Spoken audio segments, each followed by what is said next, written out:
Hello दुरंधरो, नमस्ते, राम राम। मैं हूं अमित चौधरी। स्वागत है आपके अपने YouTube channel Amit sir GK में। तो आज 3 अगस्त है और 3 अगस्त की डेली करंट का तहलका मैं लेकर आया हूं। सुबह 6 बज चुके हैं और आप भी तैयार हो गए, ठीक है। तो आने वाले सभी पेपरों में मेरी करंट्स की जो जीके हर एक क्वेश्चन को आप जो प्रॉपर तरीके से करंट से रिलेटेड कहीं ना कहीं डोलते रहते हो, कहीं जाने की जरूरत नहीं है आपको मेरे भाइयों। मेरे द्वारा हर चीज मतलब कि 10 क्वेश्चन ऐसे इंपॉर्टेंट, 10 या 11 क्वेश्चन ऐसे इंपॉर्टेंट लेकर आता हूं जो आपको आपके पेपरों के लिए मोस्ट इंपॉर्टेंट हो जाते हैं। जैसे कि आपके सामने एसएससी हो या बैंक का कोई भी एग्जाम हो, एनडीए से रिलेटेड हो, ठीक है। आप जिस भी पेपर की तैयारी कर रहे हो उन सभी में करंट से रिलेटेड क्वेश्चन 101% पूछे ही जाते हैं, आपको पता भी होगी, ठीक है। मैं सुबह 6 बजे प्रातः लेकर आता हूं और मेरे द्वारा सब कुछ फ्री है, ऑन यूट्यूब पर है, ठीक है। फ्री कोर्स है, फ्री बैच है, पीडीएफ नोट्स आप मेरे टेलीग्राम पर आप जा करके उस अमित सर जी के, या मैं डिस्क्रिप्शन में आपको लिंक दे दूंगा, वहां से प्राप्त कर सकते हो, ठीक है। तो शुरू करते हैं धुरंधरों की अपनी क्लास करंट अफेयर जो कि मोस्ट इंपोर्टेंट है, ठीक है आज। और CW जो कॉमनवेल्थ गेम चल रहा है उसके बारे में एंड ऑफ द क्वेश्चन करेंगे, ठीक है। सबसे पहले जान लेते हैं आपको राष्ट्रीय मित्रता दिवस इस महीने के दिवसों के बारे में, ठीक है। मैंने आपको बताया हुआ है 1 अगस्त जो वर्ल्ड लंग्स डे था, ठीक है, आपसे पूछ सकता है। नेक्स्ट है 2 अगस्त में आपको बता चुका हूँ, कल राष्ट्रीय मित्रता दिवस। आज है 3 अगस्त, तो नाइजीरिया का स्वतंत्रता दिवस मनाया जाता है, या ये मना रहा है, ठीक है। हाँ, तो शुरू करते हैं आज का फर्स्ट क्वेश्चन आपके सामने जो कि मोस्ट इंपोर्टेंट होने वाला है आपके एग्जाम को लेकर के। किस स्वतंत्रता सेनानियों की जयंती 2 अगस्त को बनाई जाती है? तो किस स्वतंत्रता सेनानी, तो आपको समझ में आ रहा होगा, कुल मिला के आपको दिख रहा होगा, tribute to Pingali Venkayya ji on his birth anniversary, designer of Indian flag. इन्होंने, ये बहुत ही बड़ी शख्सियत है जिन्होंने हमारे देश जो फ्लैग है, हमारे देश का झंडा है, 3 रंगों में जो संजोया है वो यही है, यही व्यक्ति। इनके बारे में थोड़ा बताऊंगा बाद में भी, ठीक है। तो इनका जन्म 2 अगस्त को 1876 में हुआ था, इसलिए 2 अगस्त को उनको बर्थ एनिवर्सरी बनाई जाती है। और 4 जुलाई 1963 को ये स्वर्गवास हो गए थे, ठीक है। तो इसका डी आंसर हो जाता है आपके सामने। इनके बारे में मैंने थोड़ा लिखा हुआ है, 2 अगस्त को इनकी एनिवर्सरी बनाई जाती है, बर्थ एनिवर्सरी, ठीक है। पीएम मोदी जो वेंकैया जी उनकी जयंती पर अफसर एक नई दिल्ली में कार्यक्रम डाक टिकट जारी करेंगे इनके नाम से, ठीक है। पिंगली वेंकैया का जन्म 2 अगस्त 1876 को आंध्र प्रदेश में हुआ था, ये इंपॉर्टेंट है, यहाँ से क्वेश्चन उठा सकता है, मछलीपट्टनम शहर में, ठीक है। पिंगली वेंकैया ने राष्ट्र ध्वज को कई मॉडल तैयार किए थे और महात्मा गांधी जो थे उन्होंने 1921 में इनको एक डिजाइन को तैयार किया और मंजूरी दी थी, ठीक है। उसको दे लेकर के इन्होंने फिर व्हाइट कलर दिया था, मतलब सफेद को भी ऐड किया था, 2 पट्टी दी थी, हरी और लाल, उसमें बीच में ऐड करने वाले यही थे, सफेद, और बीच में चक्र था, ठीक है। ये मोस्ट इंपोर्टेंट है। 1921 में इस ध्वज को उपयोग कांग्रेस की भी बैठकों में अनौपचारिक रूप से प्रयोग किया जा रहा था। और थोड़ा सा मैं बता दूं इसके बारे में, भारतीय राष्ट्रीय ध्वज के बारे में, ठीक है। भारत के राष्ट्र ध्वज में केसर, सफेद और हरे रंग के 37 पट्टियां होती हैं और इसमें अशोक चक्र सफेद पट्टी के केंद्र में होते हैं, जिसमें 24 तिल्लियां होती हैं, आपको पता होगी। 22 जुलाई 1947 को संविधान द्वारा ध्वज अपना राष्ट्रीय ध्वज जो उसको अपनाया गया था। ये डेट पूछी जा सकती है, पूछी गई है कई बार कि भारतीय राष्ट्रीय ध्वज को कब अपनाया गया था संविधान के तौर पर, तो 22 जुलाई 1947 को। नेक्स्ट क्वेश्चन है, ध्वज का उपयोग भारतीय ध्वज संहिता 2002 द्वारा नियंत्रित होता है। ये आपके सामने वेंकैया जी हैं जिन्होंने हमारे भारतीय झंडे को बनाया था, इतने बढ़िया रूप में संजोया था। तो इंग्लिश वालों के लिए ये मैंने प्रॉपर तरीके से कन्वर्ट करके दे दिया, आपको पढ़ सकते हो आप प्रॉपर तरीके से। चलते हैं नेक्स्ट क्वेश्चन पर जो कि मोस्ट इंपोर्टेंट है। किस भारतीय पड़ोसी देश के राष्ट्रपति इब्राहिम मोदी 1 अगस्त से 4 अगस्त तक 4 दिवसीय भारत दौरे पर रहेंगे?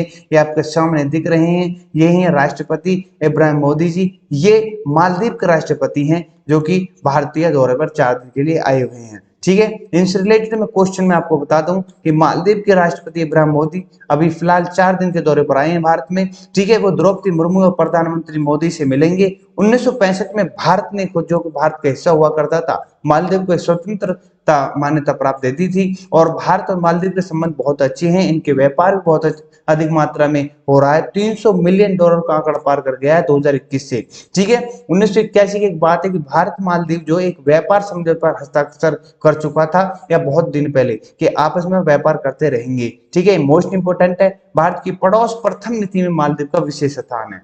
ठीक है, ये भी इंपोर्टेंट है। फरवरी 2022 में भारत और मालदीव ने रक्षा सहयोग को मजबूत करने के लिए तीसरी रक्षा सहयोग वार्ता का आयोजन किया था। ये इंपोर्टेंट है, आपसे पूछ सकता है कौन आया था, कहां से आया था, ये सारी चीजें इंपोर्टेंट है। ठीक है, चलते हैं नेक्स्ट पर। ये आपके सामने इंग्लिश में मैंने कन्वर्ट दे दिए करके। नेक्स्ट क्वेश्चन है जो कि मोस्ट इंपोर्टेंट है। ठीक है, पश्चिम बंगाल की मुख्यमंत्री ममता बनर्जी ने कितने नए जिले बनाने की घोषणा की है? अभी फिलहाल मैं आपको बता दूं 23 जिले इसके अंतर्गत है वेस्ट बंगाल में। ठीक है, इन्होंने कितने जिले और बनाने की घोषणा की है? तो 7 जिले और बनेंगे, तो प्लस में 7 टोटल हो जाएंगे 30 जिले। ठीक है, इन्होंने घोषणा कर दी है। कौन कौन से जिले हैं वो मैं आपको बता देता हूँ। जैसे कि इसमें लिखा है कुल संख्या 23 है, 23 से बढ़कर 30 हो जाएगी। 7 नए जिले हैं सुंदरवन, इच्छेमती, राणाघाट, विष्णुपुर, जंगीपुर, बहरामपुर और एक और जिला है बसीरहाट। ये इंपॉर्टेंट है, आपसे पूछ सकता है जो वेस्ट बंगाल से रिलेटेड जो कोई भी बच्चा पढ़ेगा।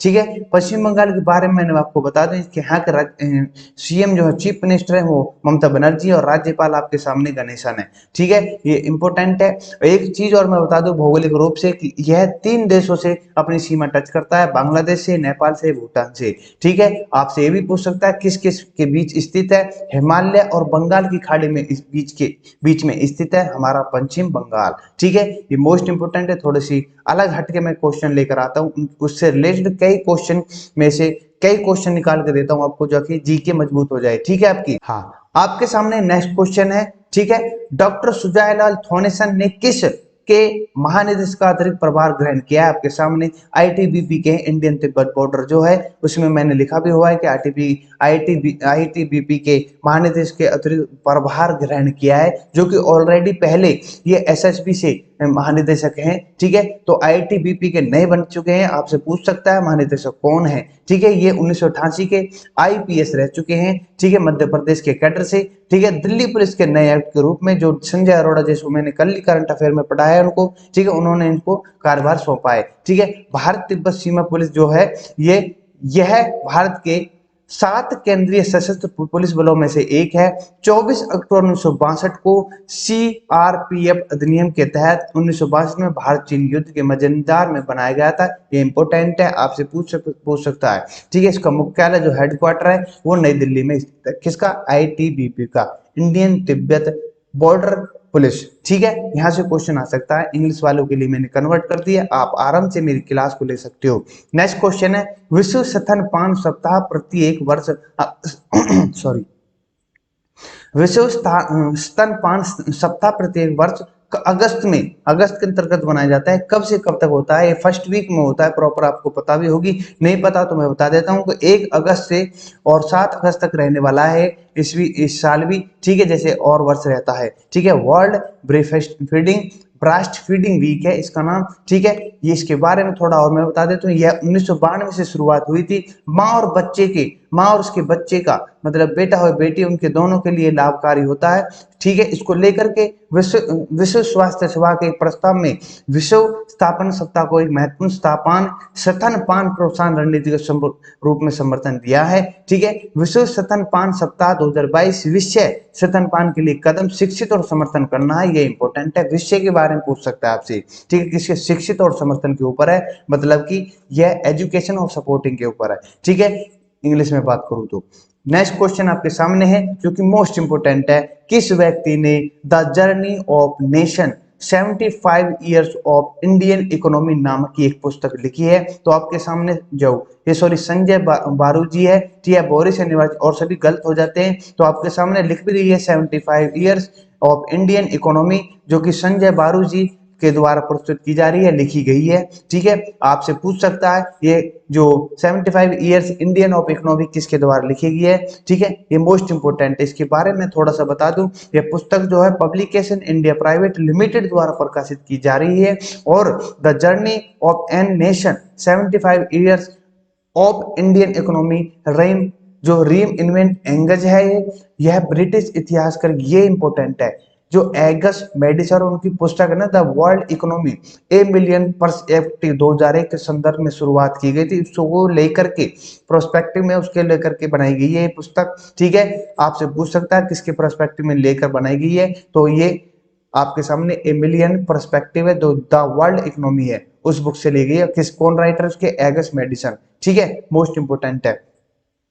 और यह अनुमान लगाया जा रहा है कि 1700 में चीन और भारत मिलकर दुनिया राष्ट्र, उस समय की बात को लेकर के इसमें जिक्र किया गया है। 1700 के अतिरिक्त चीन और भारत मिलकर दुनिया की राष्ट्रीय आय का आधा हिस्सा हुआ करते थे। ठीक है, इस पुस्तक में ये जिक्र हुआ है। ठीक है, ये मोस्ट इंपोर्टेंट है, इंग्लिश में मैंने दे दिया है। आज का नेक्स्ट क्वेश्चन है द क्राफ्ट विलेज स्कीम किस केंद्रीय मंत्रालय की एक पहल है? राजकीय मंत्रालय, वित्त मंत्रालय, या फिर केंद्रीय कपड़ा मंत्रालय, या फिर गृह मंत्रालय। तो आपको दिख रही होंगी स्मृति ईरानी जी। ठीक है, तो ये केंद्रीय कपड़ा मंत्रालय द्वारा या यूनियन मिनिस्ट्री ऑफ टेक्सटाइल के द्वारा ये स्कीम चलाई गई है, जो कि मोस्ट इंपोर्टेंट है आज के इस क्वेश्चन को लेकर के। द क्राफ्ट विलेज स्कीम का उद्देश्य समूह में जो कारीगर के लिए एक स्थायी आजीविका विकल्प के रूप में हस्तशिल्प की विकसित करना है, हाथों द्वारा जो बनाए जाते हैं। यह लिंकिंग टेक्सटाइल विद टूरिज्म के लिए केंद्रीय कपड़ा मंत्रालय की एक पहल है। इसका उद्देश्य हस्तशिल्प, इसमें कुल मिलाकर यह है टोटल 8 शिल्प गांवों का चयन किया गया अलग अलग राज्यों से। वो हैं तिरुपति जो कि आंध्र प्रदेश में, वडा जो कि गुजरात में, नैनी जो कि उत्तर प्रदेश में है, और रघुराजपुर उड़ीसा में, अनेगुंडी कर्नाटक में है, और महाबलीपुरम तमिलनाडु में है, और ताजगंज उत्तर प्रदेश में, और आमेर राजस्थान में। कुल मिलाकर यूपी के लिए 2 गांव आ जाते हैं, 2 क्षेत्र आ जाते हैं, जो कि मोस्ट इंपोर्टेंट है ताजगंज और नैनी। ठीक है, ये इंपोर्टेंट है आप सभी के लिए, यूपी के बच्चों के लिए। नेक्स्ट क्वेश्चन है भारत में मंकी पॉक्स की स्थिति की निगरानी के लिए केंद्र द्वारा हाल ही में गठित टास्क फोर्स का प्रमुख किसे रखा गया है? ये इंपोर्टेंट है क्योंकि मंकी पॉक्स फैल रहा है पूरे विश्व के अंतर्गत। भारत में भी 4 मामले देखने को मिले हैं। ठीक है, सबसे पहले केरल में आया था। आपको मैंने प्रॉपर तरीके से मंकी पॉक्स के ऊपर मैंने विश्व अफेयर्स में प्रॉपर तरीके से जागरूक किया है, मैंने आपको पढ़ाया है। ठीक है, कहाँ कहाँ किन किन देशों में इसकी मात्रा या पेशेंट बढ़ते जा रहे हैं, मंकी पॉक्स जो बीमारी है, वायरस। ठीक है, तो इसके वीके पॉल जी हैं। ये वीके पॉल कौन है? ये नीति आयोग के स्वास्थ्य अध्यक्ष हैं, सदस्य माने जाते हैं, ये हैं। तो इन्हीं को लेकर के ये इन्होंने मंकी पॉक्स में जो निगरानी करने वाले केंद्र है, ये उनके ऊपर प्रमुख बनाए गए हैं। ठीक है, वीके पॉल साहब आपके सामने दिख रही है। ठीक है, इनके बारे में मैंने इसी प्रकार से लिखा है, नीति आयोग के सदस्य हैं, स्वास्थ्य वीके पॉल कार्य कर रहे हैं इसको लेकर के। और टास्क फोर्स में सचिव केंद्रीय स्वास्थ्य मंत्रालय, फार्मा बायोटेक भी शामिल है। यह सरकार के नैदानिक सुविधाओं के विस्तार, बीमारी खिलाफ टीकाकरण की जांच के बारे में सलाह देगा। भारत में अब मंकी पॉक्स के 4 मामले सामने आ चुके हैं, मैं प्रॉपर तरीके से आपको बता चुका हूं पहले भी। ठीक है, आज का नेक्स्ट क्वेश्चन है नेशनल स्टॉक एक्सचेंज एनएसई के नए एमडी और सीईओ के रूप में किसे नामित किया गया है? एनएसई नेशनल स्टॉक एक्सचेंज, और जो दूसरा एक और है बॉम्बे स्टॉक एक्सचेंज है। ठीक है, इसके बारे में जिक्र करूंगा थोड़ा सा, मैं इसके बता देता हूँ। एनएससी जो बनाए गए एमडी वो आपके सामने आशीष चौहान जी हैं, ये आपको फोटो देखकर ही पता चल रही होगी। ठीक है, तो एनएससी के नए एमडी या सीईओ कौन बनाए गए हैं? आशीष चौहान साहब। ठीक है, नेक्स्ट इसमें मैंने लिखा रखा है कि जो बाजार नियामक सेबी है, सेबी जो कि इसका हेडक्वार्टर जो कि लखनऊ में, आशीष चौहान को नेशनल स्टॉक एनएससी के एमडी और सीईओ के रूप में नामित किया है। आशीष चौहान वर्तमान में बॉम्बे मतलब बीएसई के एमडी और सीईओ हैं। उन्हें एक्सचेंज की पूर्ण जीवित करने के लिए जाना जाता है, जो 2009 में बंद होने के कगार पर था। बीएसई और इसकी सहायक सीडीएसएल ने नेतृत्व में सफल आईपीओ लॉन्च किए थे। ठीक है, ये मोस्ट इंपोर्टेंट है। और आपको बताना है, या मैं ही बता देता हूँ, जो एशिया का सबसे जो स्टॉक एक्सचेंज है वो है टोक्यो। ठीक है, आपसे पूछ सकता है। और भारत के अंदर एनएससी है जो कि नेशनल स्टॉक एक्सचेंज है। ठीक है, मोस्ट इंपोर्टेंट है। जो सेंसेक्स जो होते हैं उनको लेकर के मैं बात ही कर रहा हूँ। ठीक है, आपसे पूछ सकता है। उसके बाद आता है बॉम्बे स्टॉक एक्सचेंज का। ठीक है, ये बैंक को लेकर के मोस्ट इंपोर्टेंट क्वेश्चन था। ठीक है, नेक्स्ट क्वेश्चन है श्री सत्येंद्र प्रकाश को के प्रधान जो श्री सॉरी एक मिनट रुकें।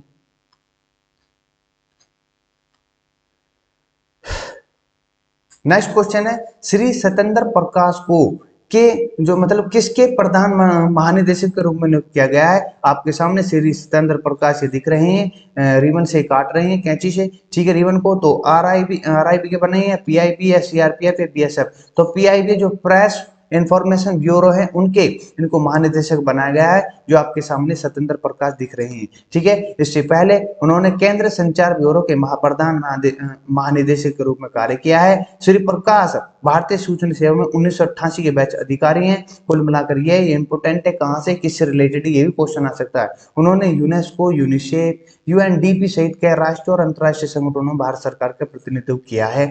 ये किसने, जो अभी आपके सामने सत्येंद्र प्रकाश दिख रहे हैं और पीआईबी के महानिदेशक चुन लिए गए हैं। ठीक है, प्रेस सूचना ब्यूरो के बारे में थोड़ा मैं बता दूं, यह भारत सरकार के सूचना और प्रसारण मंत्रालय के अंतर्गत एक नोडल एजेंसी है। ठीक है, इसका गठन 1919 में किया गया था। ठीक है, इसके मुख्यालय या हेडक्वार्टर नई दिल्ली में स्थित है। ठीक है, आपसे पूछ सकता है प्रेस सूचना ब्यूरो के या जो महानिदेशक कौन है, या इसका गठन कब हुआ था, या इसका हेडक्वार्टर कहाँ पर है, ये इंपॉर्टेंट है। ठीक है मेरे भाइयों, नेक्स्ट है, इसको मैंने कन्वर्ट कर रखा है, आप पढ़ सकते हो इंग्लिश वालों के लिए और इंग्लिश जो बच्चे हैं। ठीक है, आज का last question, second last question मान लो, लास्ट क्वेश्चन, इसके बाद तो मैंने थोड़ा सा वैसे ही बताया है। ठीक है, तो आज का लास्ट क्वेश्चन आपके सामने है, हाल ही में CWG जो कॉमनवेल्थ गेम्स हैं 2022 में भाग लेने वाली भारत की सबसे कम उम्र की एथलेटिक कौन बनी है। आपके सामने ये बच्ची दिख रही होगी, अनाथा सिंह इनका नाम है। ये इंपॉर्टेंट है। ठीक है, ये बैडमिंटन से रिलेटेड है। ठीक है, अनाथा सिंह। ठीक है, ये बच्ची आपको हाथ में बैडमिंटन लिए खड़ी है। ठीक है, ये कॉमनवेल्थ में या CWG में भारत की तरफ से सबसे कम उम्र की बच्ची है। ठीक है, जो भाग ले रही है एथलेटिक के तौर पर। ठीक है, तो इनका नाम है अनाथा सिंह, बर्मिंघम जो कि लंदन में चल रहे हैं इस समय। जो अभी थोड़ा मैं बता दूं सबसे पहले, अभी जो करंट सी मैंने अभी तक फिलहाल जो करंट से रिलेटेड जो खबर है, मैं भारत का स्थान कॉमनवेल्थ में CWG में 2022 में मेडल टैली में कितने स्थान पर, वो आपके सामने मैंने लिस्ट जारी कर रखी है। मतलब कि 4 गोल्ड और 3 सिल्वर और 3 ब्रॉन्ज के साथ भारत छठे स्थान पर है। पहले पर ऑस्ट्रेलिया है 20 गोल्ड मेडल के साथ, इंग्लैंड 11 और न्यूजीलैंड 10, कनाडा 3 और 5 नंबर साउथ अफ्रीका है 4। अब फिलहाल अभी एक और खबर सुनने को मिल रही है, टेनिस में भी भारत ने जो पुरुष वर्ग के अंतर्गत में जो टेनिस के अंतर्गत टेबल टेनिस जो होती है उसमें उन्होंने गोल्ड मेडल लिया है। ठीक है, ये मैं खबर को कल कवर कर लूंगा पूरी चीज। ठीक है, एक चीज और मैं मुझे बताने, जो 5वां दिन रहा है, चौथे गोल्ड के रूप में जो गोल्ड आया है भारत के लिए, महिलाएं लॉन बॉल्स जो इम्पोर्टेंट है, ये लॉन बॉल्स टीम ने रचा इतिहास। 92 साल में पहला मेडल जीता है इन्होंने, आपके सामने दिख रही होंगी। ये जो भारत के लिए बहुत ही गर्व की बात है, 92 साल के बाद किसी लॉन बॉल जो कि एक गेम है, ठीक है, जो कि कॉमनवेल्थ में होता है, ठीक है, उसमें गोल्ड लाई है ये। ठीक है मेरे भाइयों, इंपोर्टेंट क्वेश्चन है। सबसे पहले ये इंपोर्टेंट क्योंकि पहली बार गोल्ड मेडल है और पहली बार ही ये जीता गया है 92 साल के अंतर्गत। ठीक है, कॉमनवेल्थ गेम्स में भारत को चौथा गोल्ड, महिला लॉन बॉल्स टीम ने रचा इतिहास। आपके सामने खबर मैंने आपको दे दी है। ठीक है, प्रॉपर तरीके से एक बात और बतानी थी, मेरा बच्चा इन्होंने 49 किलो वर्ग के क्लास में उन्होंने गोल्ड मेडल जीता था।